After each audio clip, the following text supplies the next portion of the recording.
नमस्कार दोस्तों, स्वागत है आपका इन्वेस्टिंग दर्पण की एक और वीडियो में। और बात करेंगे इस वीडियो में फ्लेयर राइटिंग इंडस्ट्री स्टॉक के बारे में। बात करें फ्लेयर राइटिंग इंडस्ट्री की तो इसके क्वार्टर वन के नंबर्स भी हमें आते हुए देखने को मिल रहे हैं। और फ्रेंड्स, यह वीडियो काफी खास होने जा रही है। अगर आप इस वीडियो को मिस करते हैं तो आप इस स्टॉक में अगर इन्वेस्टमेंट कर रखे हैं या इन्वेस्टमेंट करना चाहते हैं तो आपको इस स्टॉक में बड़ा नुकसान उठाना पड़ सकता है। तो इस स्टॉक से जुड़ी मैं आपको कई सारी बड़ी जानकारियां इस वीडियो में दूंगा, जिससे कि आपको इस स्टॉक के बारे में पता चल पाएगा कि इस स्टॉक में आपको इस समय अगर आपने होल्डिंग ले रखी है तो होल्ड करना चाहिए या आपको इसमें बाई करना चाहिए या सेल करना चाहिए। तो यह सारी चीजें इस वीडियो में हम जानेंगे। इसके क्वार्टर वन के नंबर्स भी मैं आपसे डिस्कस करूंगा और स्टॉक के टेक्निकल भी मैं आपको बताऊंगा कि आपको इस स्टॉक में किस तरह से काम करना चाहिए, इसमें क्या लेवल्स आपको ध्यान में रखने चाहिए। तो वीडियो काफी महत्वपूर्ण होने जा रही है। वीडियो को आप अंत तक देखिएगा ताकि आपको फ्लेयर राइटिंग इंडस्ट्री स्टॉक के बारे में अच्छी तरह से पता चल सके। बात करें स्टॉक की 9 अगस्त की तो आप देखिएगा 1.22% की तेजी में स्टॉक देखने को मिला है और स्टॉक की क्लोजिंग हमें 312 रुपए पर होती हुई देखने को मिली है। बात करें स्टॉक की परफॉर्मेंस की कि इसके आईपीओ के बाद हमें यह स्टॉक कैसा देखने को मिला है, तो अगर मैं इसका मैक्सिमम चार्ट आपको दिखाऊं तो स्टॉक हमें इसके जो आईपीओ प्राइस था या लिस्टिंग प्राइस था इससे अभी भी हमें 31% नीचे देखने को मिल रहा है। तो यानी कि जिस किसी भी इन्वेस्टर ने इस स्टॉक में आईपीओ के बाद इन्वेस्टमेंट किया होगा उनको नेगेटिव रिटर्न देखने को मिल रहे होंगे। तो अब आपके मन में यह भी सवाल होगा कि इसके क्वार्टर वन के नंबर्स के चलते इस स्टॉक में अगर आपने इन्वेस्टमेंट कर रखा है तो आपको होल्ड करना चाहिए या इस स्टॉक में इन्वेस्टमेंट करना चाहिए या इस स्टॉक को सेल करना चाहिए। तो फ्रेंड्स, आपके सारे डाउट इस वीडियो में क्लियर होने जा रहे हैं, क्योंकि इस वीडियो में मैं काफी कुछ आपको फ्लेयर राइटिंग इंडस्ट्री स्टॉक के बारे में बताने जा रहा हूं।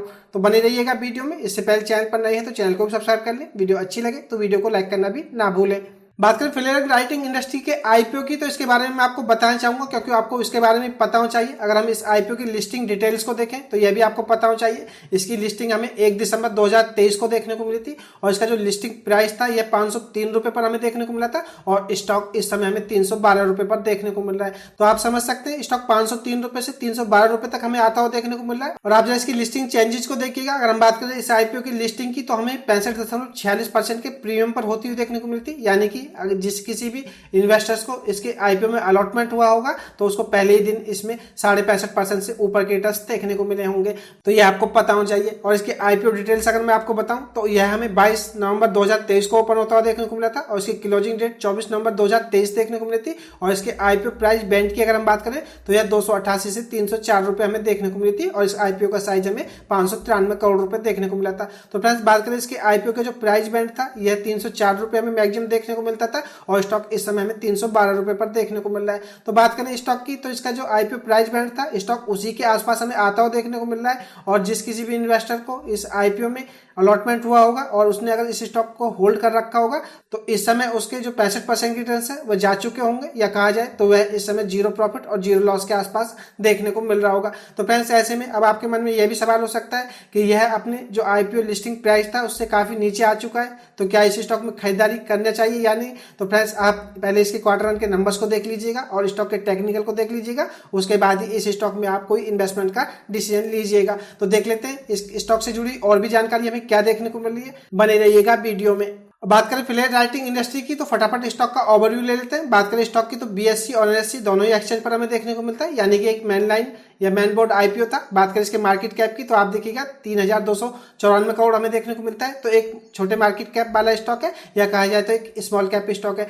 करंट प्राइस आपको बता ही चुका हूँ 312 रुपए हमें देखने को मिलता है। और बात करें स्टॉक की हाई की तो यह 514 रुपए तक हमें जाता हुआ देखने को मिला था और लो इसका 246 रुपए रहा है। तो फ्रेंड्स, बात करें इसकी तो ये अपने आईपीओ प्राइस बैंड से हमें नीचे लो भी बनाता हुआ देखने को मिल रहा है। और बात करें इसकी तो इसका जो लिस्टिंग प्राइस था इससे स्टॉक हमें ऊपर भी जाता हुआ देखने को मिल रहा है। बात करें स्टॉक के पी की तो 29.2 देखने को मिलता है। इंडस्ट्री पी अगर हम देखें तो 29.2 देखने को मिलता है। तो फ्रेंड्स, बात करें इंडस्ट्री पी के हिसाब से तो यह स्टॉक अकेला हमें सेक्टर में देखने को मिलता है, तो इसी वजह से आपको इसका जो स्टॉक पी है इंडस्ट्री पी के हिसाब से देखने को मिल रहा है। बात करें स्टॉक की आरओसी की तो 22.7% हमें देखने को मिलती है, जो कि शानदार कही जा सकती है। और रिटर्न ऑन इक्विटी 18 पॉइंट देखने को मिलती है, जो कि यह भी अच्छी कही जा सकती है।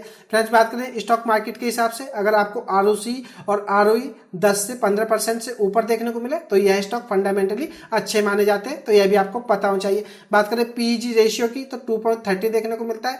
बात करें स्टॉक की तो थोड़ा हमें महंगा देखने को मिल रहा है। अगर हम बात करें स्टॉक मार्केट के हिसाब से तो अगर पीईजी रेशियो 1 के आसपास होता है तो स्टॉक अच्छा माना जाता है इन्वेस्टमेंट के हिसाब से, तो यह भी आपको पता होना चाहिए। अब बात करें इसकी बैलेंस शीट की, तो बैलेंस शीट को भी देख लेते हैं। बैलेंस शीट कैसी देखने को मिली। अगर हम बात करें रिजर्व्स की, मार्च 2023 से मार्च 2024 की परफॉर्मेंस के हिसाब से देखें तो इनके रिजर्व्स हमें 379 करोड़ रुपए से बढ़कर के 836 करोड़ रुपए हो गए।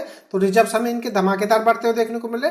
बात करें बोरिंग की, कर्ज की, तो इसको भी देख लेते हैं। 99 करोड़ रुपए से कम होकर के 56 करोड़ रुपए रह गए। तो हमें इनकी बोरिंग या कर्ज भी कम होते हुए देखने को मिले। तो बात करें बैलेंस शीट की, तो ठीक ठाक देखने को मिलती है। बात करें कंपनी के पास रिजर्व्स तो काफी अच्छे देखने को मिलते हैं। और बात करें बोरिंग की, तो ये नाम मात्र है। तो एक तरह से कहा जा सकता है कि कंपनी पूरी तरह से हमें डेट फ्री देखने को मिलती है। तो यह भी आपको पता होना चाहिए। अब बात करें शेयर होल्डिंग पैटर्न की, तो इसको भी देख लेते हैं कि इसकी शेयर होल्डिंग पैटर्न में हमें क्या बदलाव होते हुए देखने को मिल रहे हैं। अगर मार्च 24 से जून 24 के हिसाब से देखें तो प्रमोटर्स इसमें 78.59% देखने को मिलते थे, जो कि इस क्वार्टर में भी हमें 78.59% देखने को मिल रहे हैं। यानी कि प्रमोटर्स की जो होल्डिंग है हमें अनचेंज देखने को मिल रही है। बात करें एफआईएच की, तो इसमें 0.25% देखने को मिलते थे, जो कि कम होकर के 0.40% रह गए। तो एफआईएच ने अपनी हिस्सेदारी को कम किया है, यह भी आपको पता होना चाहिए। बात करें डीआईएच की, तो 10.85% देखने को मिलते थे, जो कि 11.34% हो गए। तो बात करें डीआईएच की, तो डीआईएच ने इसमें अपनी हिस्सेदारी को बढ़ाया है। फ्रेंड्स, बात करें सेबी की, तो सेबी के अकॉर्डिंग अगर हम माने तो किसी भी स्टॉक में प्रमोटर्स की होल्डिंग 75% से ज्यादा नहीं होनी चाहिए। और बात करें फ्लेयर राइटिंग में, तो इस समय प्रमोटर्स की होल्डिंग हमें 78.5% देखने को मिलती है। यानी कि कहा जाए तो सेबी के जो नॉर्म्स है या इनके अकॉर्डिंग प्रमोटर्स के पास लगभग 3.5% से ज्यादा की हिस्सेदारी है। तो ऐसे में बात करें इसमें, तो आपको आने वाले समय में ओएफएस भी देखने को मिल सकता है, क्योंकि अभी अगर हम सेबी के अकॉर्डिंग माने तो 75% से प्रमोटर्स की होल्डिंग हमें ज्यादा देखने को मिल रही है। तो यह बात भी आपको पता होना चाहिए। फ्रेंड्स, ये कब आएगा इसके बारे में नहीं बताया जा सकता, लेकिन आपको इस बात को भी ध्यान में रखना है कि इसमें आपको ओएफएस भी देखने को मिलेगा, लेकिन इनको यह हिस्सेदारी 75% तक करनी ही पड़ेगी। तो बात करें फेयर राइटिंग की, तो फंडामेंटली स्टॉक ठीक ठाक देखने को मिलता है। बैलेंस शीट को देखा हमने, वह भी ठीक ठाक देखने को मिलती है। बात करें शेयर होल्डिंग पैटर्न की, तो यह भी ठीक ठाक देखने को मिलता है। प्रमोटर्स की होल्डिंग की बात करें तो यह अभी जरूर हमें सेबी के नियमों के मुताबिक देखें तो ज्यादा देखने को मिल रही है। तो इसके बारे में भी यह नहीं कहा जा सकता कि स्टॉक खराब है। तो फ्रेंड्स, बात करें स्टॉक की, तो स्टॉक अच्छा है, ठीक ठाक है, लेकिन इस स्टॉक में इन्वेस्टमेंट करना चाहिए या नहीं, यह हम इसका टेक्निकल और इसके क्वार्टर वन के नंबर्स को देख करके कोई डिसीजन ले सकेंगे। बात करें फ्लेयर राइटिंग की, तो स्टॉक के क्वार्टर वन के नंबर्स को देख लेते हैं। इसको टेक्निकली भी मैं आपसे डिस्कस करूंगा। बात करें मार्च 24 से जून 24 की परफॉर्मेंस के हिसाब से, तो आप सेल्स को देखिएगा 229 करोड़ रुपए से गिर करके 222 करोड़ रुपए रह गई है। तो हमें इनकी नेट सेल्स गिरती हुई देखने को मिल रही है। बात करें ईबीआईटी की, तो 43.8 करोड़ से गिर करके 35.2 करोड़ रुपए देखने को मिल रही है। तो हमें ईबीआईटी में भी गिरावट देखने को मिल रही है। नेट प्रॉफिट को आप देखेंगे तो 32.4 करोड़ रुपए से गिर करके 25.7 करोड़ रुपए रह गए। तो हमें इनके नेट प्रॉफिट भी गिरते हुए देखने को मिल रहे हैं। बात करें ईपीएस की, तो 3 रुपए 8 पैसे से गिर करके 2 रुपए 44 पैसे हमें देखने को मिल रहा है। तो ईपीएस में भी गिरावट है। तो बात करें इसकी क्वार्टर बेसिस के हिसाब से नंबर्स की, तो नंबर्स हमें कमजोरी नजर आ रहे हैं, जिसका असर आपको स्टॉक पर देखने को मिल सकता है। और आप ईयर ऑन ईयर बेसिस के हिसाब से देखेंगे, यानी कि जून 2023 से, तो सेल्स में हमें 4% की गिरावट देखने को मिल रही है। ईबीआईटी में 26% की गिरावट देखने को मिल रही है।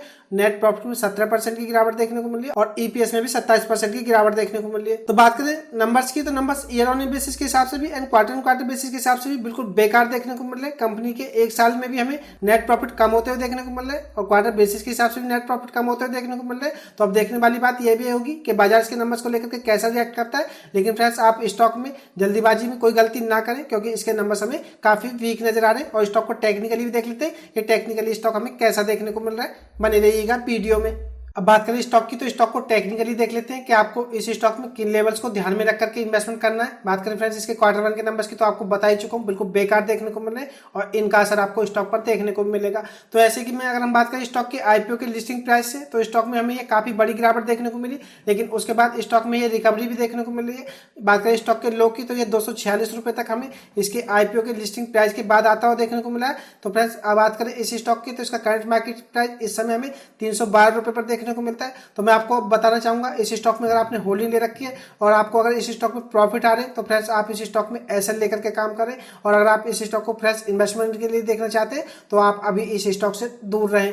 बात करें इसमें अगर आपने होल्डिंग ले रखी है, तो आप इस स्टॉक में जो इसका 50 दिन का ईएमए है, आप इसको एसएल लेकर के चल सकते हैं। बात करें इसके 50 दिन के ईएमए की, तो यह हमें 307 रुपए पर देखने को मिलता है। तो फ्रेंड्स, ऐसे में अगर आपने होल्डिंग ले रखी है, प्रॉफिट आ रहे हैं, तो आप अपने प्रॉफिट को प्रोटेक्ट करें और इस स्टॉक में 307 ₹7 का एसएल लेकर के काम करें। और अगर आप इस स्टॉक को फ्रेश इन्वेस्टमेंट के लिए देखना चाहते हैं तो आप इस स्टॉक में अभी जल्दीबाजी करने से बचें। और अगर आपको यह स्टॉक ₹250 के आसपास तक या अपने प्रीवियस लो के आसपास तक आता हुआ देखने को मिले तो फ्रेंड्स आप इस स्टॉक को फ्रेश इन्वेस्टमेंट के लिए देख सकते हैं। तो टेक्निकली बात करें स्टॉक की तो अपने आईपीओ की जो लिस्टिंग प्राइस था ₹503, इससे अभी हमें नीचे देखने को मिल रहा है। तो ऐसे में इस स्टॉक में इन्वेस्टमेंट करना थोड़ा रिस्की हो सकता है, क्योंकि जिस तरह से हमें इसके नंबर्स देखने को मिल रहे हैं स्टॉक आपको फिर से 246 या ₹250 तक जाता हुआ देखने को मिल सकता है। तो ऐसे में आप इस स्टॉक में अभी खरीदारी करने से बचे, थोड़ा वेट कर ले। तो ऐसे में बात करें फ्लेयर राइटिंग की तो यह स्टॉक पर्सनली मैं बताऊं तो मुझे इन्वेस्टमेंट के हिसाब से कुछ ज्यादा अच्छा देखने को नहीं मिलता है। और फ्रेंड्स ये मेरी पर्सनली राय, अगर आपको स्टॉक अच्छा लगता है